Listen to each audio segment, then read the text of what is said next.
1965년에 정권을 잡은 루마니아의 독재자가 있습니다. 니콜라스 차우스쿠라는 사람인데요. 그는 거의 한 25년 동안 통치했었는데 그가 통치하면서 국민이 많으면 곧 권력에 힘이 있다, 그런 의지 가운데 낙태를 금지하고 또 피임을 금지했습니다. 한 가정당 4명의 아이를 둘 수 있는 그런 정책을 폈었는데요. 그러니까 순간에 그가 통치하면서 25년 동안에 너무나 많은 자녀들이 출생하고 또 아이들이 나오다 보니까 미처 가정에서 버려진 아이들이 많이 생겨났습니다. 그 아이를 이제 관리하기 위해서 고아원이 많이 늘어나게 되고 또 타가원이 늘어났었는데요. 거의 그 많은 아이들 때문에 너무나 많은 수가 쏟아지기 때문에 그 타가원에서는 마치 짐승을 기르는 것처럼 그런 시스템이 되고 말았다고 합니다. 그 아이들이 자라서 이제 그 대통령에 친위되게 되고 나라를 일할 만한 사람들이 되었습니다. 그 문제는 뭐냐면 그 아이들에게 나타나는 증상이 있었는데 자기 감정을 느끼지 못한다는 겁니다. 더 나아가서 자기 감정을 느끼지 못할 뿐만 아니라 타인에 대한 동정심 내지는 느낌도 전혀 결여되어 있었습니다. 한 가지 잘했습니다. 대통령의 친위대들은 그 권력이 시키는 대로 따라했습니다. 따라하고 감정을 느끼지 못했기 때문에 굉장히 큰 위기를 겪게 하는 그런 것이 많이 있었습니다. 애착을 중시했던 할로우 박사가 실험을 했는데요. 어떤 실험을 했냐면 원숭이를 한 우리 안에 넣습니다. 그 안에는 이제 인형이 있었습니다. 한 인형에게는 그냥 젖만 나오고 우유만 나오고 그냥 앙상한 철로 돼 있었고, 또 한 이 원숭이 같은 경우는 한 그 인형 같은 경우는 우유는 나오지 않지만 천을 아주 부드럽게 입혀놨습니다. 그 안에 한 원숭이를 집어넣습니다. 그러니까 순간적으로 그 원숭이는 제일 처음에는 우유가 나오는 거기 가서 젖을 빨았습니다. 그 후에는 18시간 동안의 긴 시간 동안을 헝겊이 쌓여져 있는 거기 가서 몸을 비비면서 있었다고 합니다. 이 실험을 통해서 할로우 박사를 내지는 또 정신분석학자들은, 특별히 아동 쪽에 관심 있는 분들은 큰 것을 깨닫게 됐습니다. 과연 사람이 성장할 때 무엇이 필요한가? 제일 처음에는 부모가 음식을 제공하고 젖을 주면 다인 줄 알았는데 그 사실 아니었다는 거예요. 그 외에도 부모가 자녀에게 사랑을 공급해주고 또 정을 주고 했을 때 정서적인 반응이 그 아이에게 나타나게 되고 그 아이는 자기 내면에 자기를 만들어간다는 것을 발견했습니다. 이 실험을 통해서 부모의 역할이 단순하게 그냥 한 가지만 아니라는 거죠. 여러 가지에 필요한데 그 가운데 가장 중요한 것은 사랑이었습니다. 여러분, 우리 인생 가운데도 가장 중요한 게 있습니다. 그것은 뭘까요? 사랑입니다. 존 볼비라는 사람이 그런 이야기 했습니다. 사랑이 근거가 된 애착은 사람이 태어나서 자기를 형성함에 있어서 가장 중요한 체계이다, 그렇게 이야기했습니다. 다시 말하면 아이가 태어났을 때 부모와의 그런 관계 속에서 애착을 형성할 때 사랑을 마음속에 간직하고 깨달은 자녀는 자기 인생에 대한 중요한 정서적인 안정감을 갖는다는 거죠. 이처럼 애착이라는 것은 굉장히 중요합니다.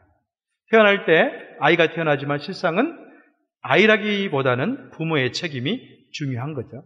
부모가 사랑해주고 부모가 껴안아주고 부모가 격려했을 때 그 아이는 좋은 성장 가운데 있습니다. 그래서 그런 이야기합니다. 민감한 부모가 중요하다고 이야기하는데요. 어떤 심리학자가 민감한 부모는 어떤 부모인가? 4가지 이야기합니다. 첫 번째는 엄마는 영아의 신호에 맞춰줄 수 있는 부모. 다시 말하면 여러분 다 이제 아이를 낳아서 이제 기르신 분도 계시겠죠. 그 아이가 있을 때, 아주 어렸을 때 남편은 잘 모르지만 대부분 아내가 아이의 어떤 신호를 압니다. 그래서 그 아이에 따라서 이렇게 해주는 거죠. 맞춰주는 거죠. 여러분, 반면에 민감하지 못한 부모는 어떤 부모일까요? 자신의 욕구와 자기 욕망에 몰입되어 있습니다.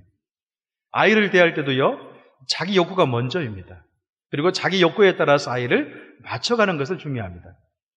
두 번째로 민감한 엄마는요, 영아의 조망의 신호들을 적절하게 깨달을 줄 알고 해석할 줄 압니다. 좀 더 구체적으로 이야기하면 우리 아이가 지금 젖이 좀 먹고 싶어 하는구나. 배고픈 신호죠. 또 한 가지는 이럴 때는 아이가 쉬를 샀다. 그걸 이야기하고. 이럴 때 아이가 지금 졸리는구나. 그런 것들을 다 안다는 거예요. 여러분, 민감하지 못한 부모는 어떨까요? 의식하지 못하겠죠.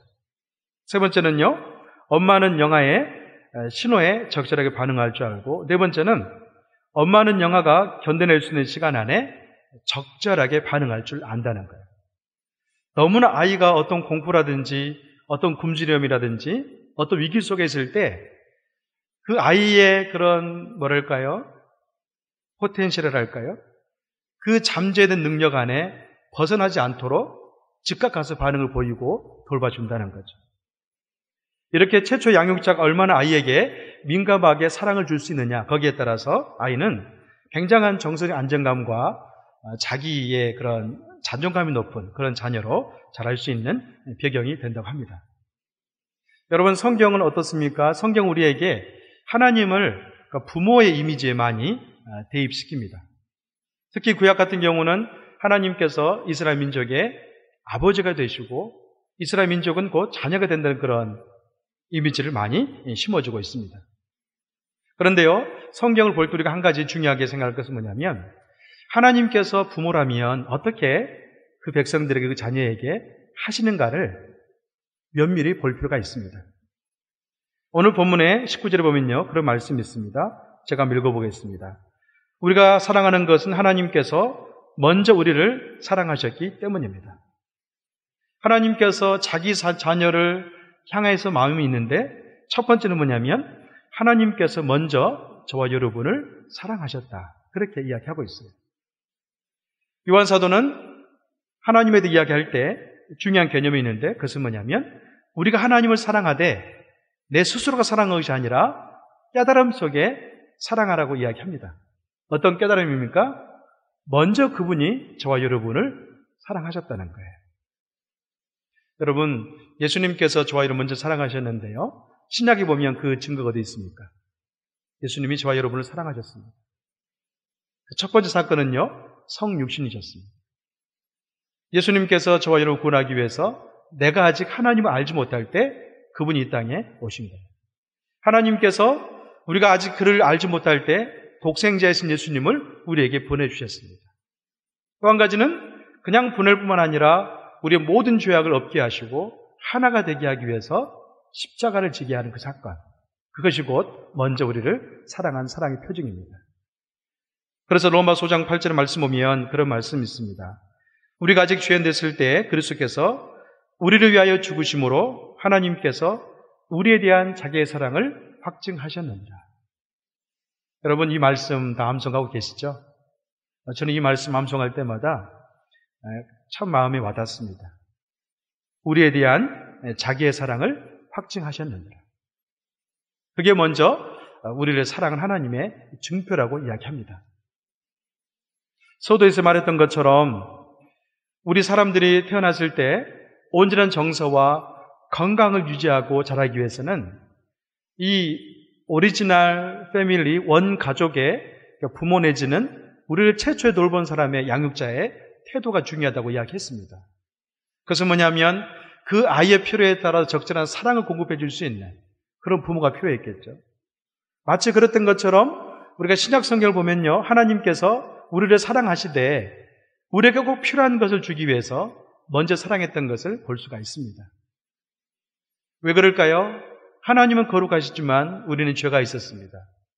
떨어져 있었기 때문에 상처는 있었습니다. 그러나 하나님과 하나 되면 곧 상처가 치유된 것인데, 그 치유를 허락하기 위해서 당신의 독생자이신 예수님을 저와 여러분에게 보내줬다는 거죠.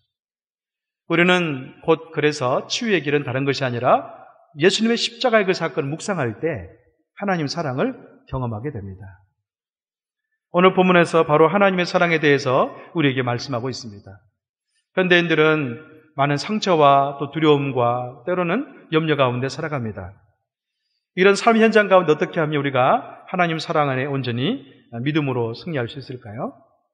사도 바울은 빌립보 감옥에 갇혀 있을 때 그 감옥 가운데 에베소서를 기록했었는데요, 에베소 성도를 향해서 기록할 때 아주 중요한 개념을 기록합니다. 그것은 뭐냐면 어떻게 하면 우리가 하나님 사랑을 경험할 수 있겠는가, 그 부분을 쓰고 있어요.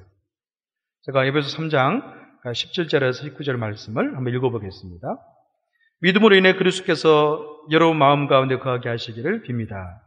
여러분이 사랑 안에 뿌리가 박히고 터가 굳어짐으로 모든 성도들과 함께 능히 그리스도의 사랑의 너비와 길이와 높이와 깊이가 어떤지를 깨닫고 지식에 뛰어넘는 그리스도 사랑을 알아 하나님의 모든 충만하심의 정도에까지 충만하게 되기를 기도합니다. 사도 바울이 에베소 교회를 향해서 기도하고 있는 것은 다른 것이 아니었습니다. 교회에 문제가 많이 있었지만 그 문제를 파헤치고 기도하지 않았어요. 딱 한 가지 기도합니다. 여러분 마음속에 믿음으로 그리스도가 거하게 되기를 바랍니다. 그렇게 기도합니다. 여러분, 우리가 믿음 생활할 때 항상 꼭 점검할 게 있습니다. 저도 목사지만 그리스도로 말미암아 내 마음에 계시가 해야 되는데 때로는 거기에 정신이 쏟지 않을 때가 많더라고요. 그래서 사도 바울은 이야기하기를 믿음으로 그리스도께서 여러분 마음 가운데 계시기를 기도합니다. 기도하십시오. 그렇게 주문하고 있습니다. 이것은 어디까지나 저와 여러분의 끊임없는 의지가 필요합니다. 쉽게 이야기하면 내가 많은 일이 있고 또 피곤하지만 새벽에 주일에 나와서 하나님 말씀을 듣고 기도하는 것과 그렇지 않는 것은 굉장히 큰 차이를 느끼잖아요. 마치 그런 것처럼 내가 의지적으로 내 믿음을 통해서 그리스도가 내 마음에 들어오고 또 그분의 통치 가운데 가기 위해서 끊임없이 의지를 드리라고 이야기하고 있어요. 그래서 어떻습니까? 하나님 사랑이 우리 마음속에 들어오셔서 그 넓이와 길이와 높이가 어떠함을 깨달을 수 있다. 그렇게 이야기합니다. 여러분, 사도 바울은요, 굉장히 활동적인 사람이었습니다. 3차 전도여행을 통해서 온 세계를 누이며 하나님의 교회를 세웠고 섬겼습니다. 그러나 실상은요, 사도 바울은 활동적인 선교사이고 또 많은 역사 가운데 13권이란 신약을 썼지만 그의 정말로 그 바울의 뛰어남은 주님과의 관계에 친밀한 분이셨어요. 다시 말하면 사도 바울은요, 아주 뛰어난 영성가였습니다. 우리 마음속에 그리스도를 모심으로 말미암아 육신에 속하지 않고 영으로 살기 위해서 끊임없이 깨어있던 사람이었습니다.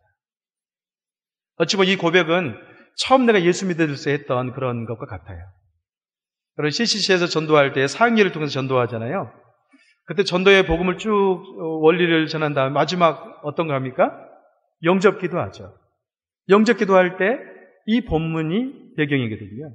믿음으로 그리스도가 형제님 자매님 마음속에 거하게 하십시오. 영접 기도하죠. 그러고 난 다음에 영접 기도하고 나면 어떤 걸 설명합니까? 이제 의자가 있잖아요. 의자가 있는데 내가 앉아 있었는데 이제 내가 내려오게 되고 그리스도가 거기에 앉아 계십니다. 곧 내가 내 인생을 통치해 가는 것이 아니라 그리스도가 내 인생을 지배하고 통치한다는 것을 설명합니다. 그때는 저와 여러분이 그 복음을 들은 다음에 너무나 귀하기 때문에 예수님을 의자에 올려놓으셨어요. 나도 모르는 사이에 자꾸 그 의자에 내가 올라가는 거죠. 그런 것들이 때로는 우리의 영적인 삶 가운데 실패를 거듭하게 하는 것을 볼 수가 있습니다. 여러분, 우리가 처음 예수 믿을 때 우리 마음속에 예수님이 내 마음속에 중심 와 있는 것은요, 성수가 될수록 더 깊어져야 됩니다. 그래서 우리 마음속에 그분의 통치가 있고 그분 안에 자유함과 은혜 가운데 살아갈 수가 있어요. 세상 사람들은 자기 인생의 변화에 대해서 부정적으로 생각합니다. 심지어 어떻게 말합니까? 사람이 변하면 죽는다. 그런 무시무시한 이야기도 합니다. 그러나 실상은요, 세상 사람들이 이렇게 결론을 내린 것은 맞아요. 세상 사람 입장에서는 사람이 안 변해요. 부부가 함께 살아보지만 아내가 남편을 봤을 때, 또 남편이 아내를 봤을 때 안 변해요. 그런데 세상 사람들이 사람이 변했다는 것을 어떻게 이야기합니까?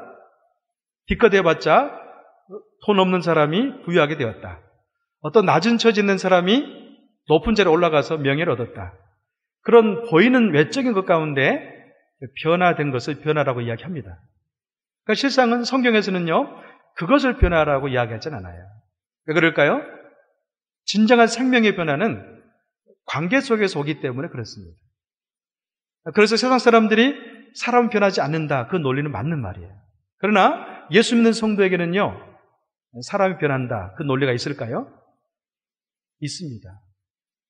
하나님이 살아계시고 또 하나님께서 우리 안에 사랑으로 머물고 계시기 때문에 그분과 관계를 잘 접하면 사람은 얼마든지 변화될 수가 있습니다. 그리고 요한복음 3장에 보면 예수님과 니고데모의 대화가 나옵니다. 어찌 보면 이 대화 같은 경우는 약간의 동문서답이 왔다 갔다 하는 경향도 있어요. 니고데모 와서 어떻게 하면 영생을 얻을 수 있겠습니까? 질문했을 때 예수님 어떻게 말합니까? 물과 성령을 거듭나지 않으면 누구든지 하나님 나라에 들어갈 수 없다. 그랬더니 니고데모 어떻게 이야기해요? 아니 내가 이렇게 어른이 되었는데 어떻게 어머니 뱃속에 들어갈 수 있겠습니까? 굉장히 대화가 안 통하죠. 실상은요, 예수님께서는요, 이 니고데모에게 아직은 이해하지 못하지만 가능성을 심어준 겁니다. 너도 변화될 수 있다. 그 말이었습니다. 왜 그럴까요? 제일 마지막은 그 대화 가운데 그렇게 끝납니다.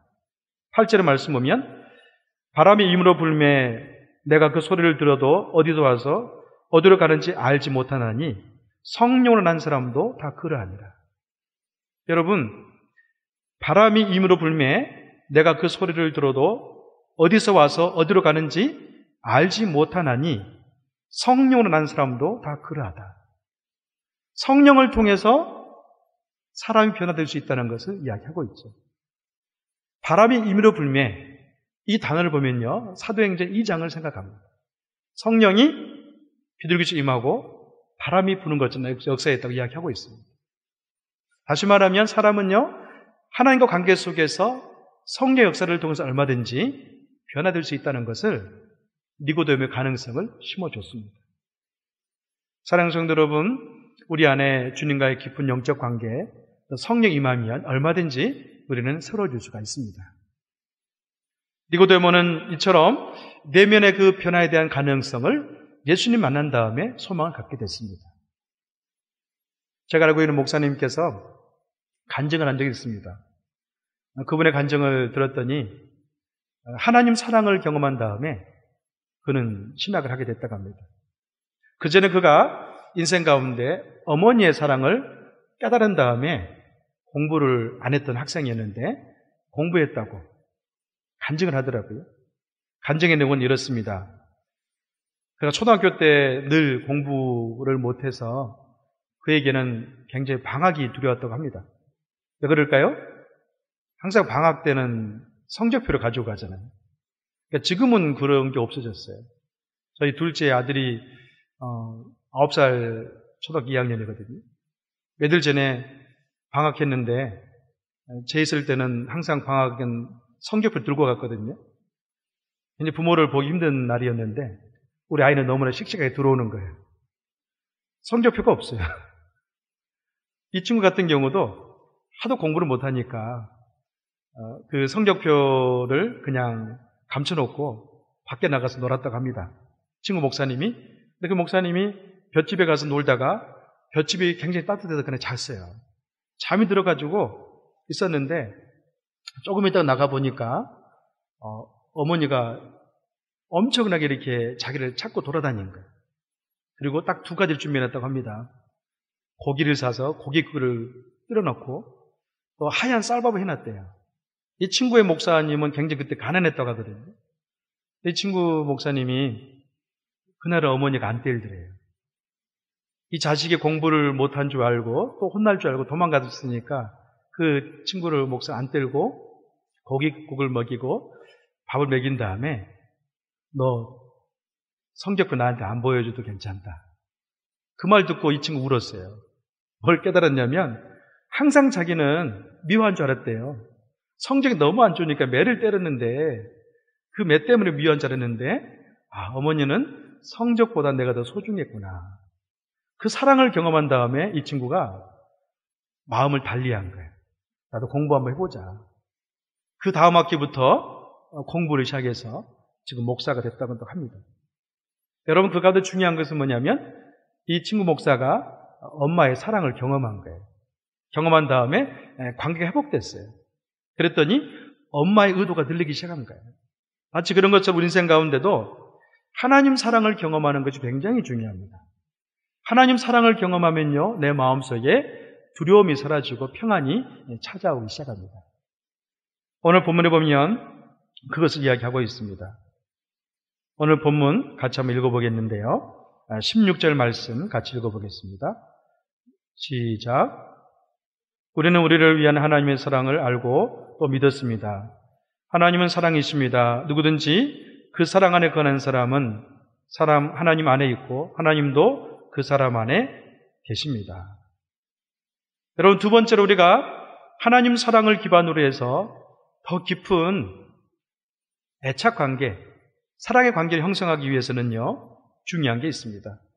그것은 뭐냐면 하나님을 갈망하는 삶을 살아야 됩니다. 여러분, 저는 예수 믿으면서 가장 목회자로 살아가지만 성도에게도 똑같을 겁니다.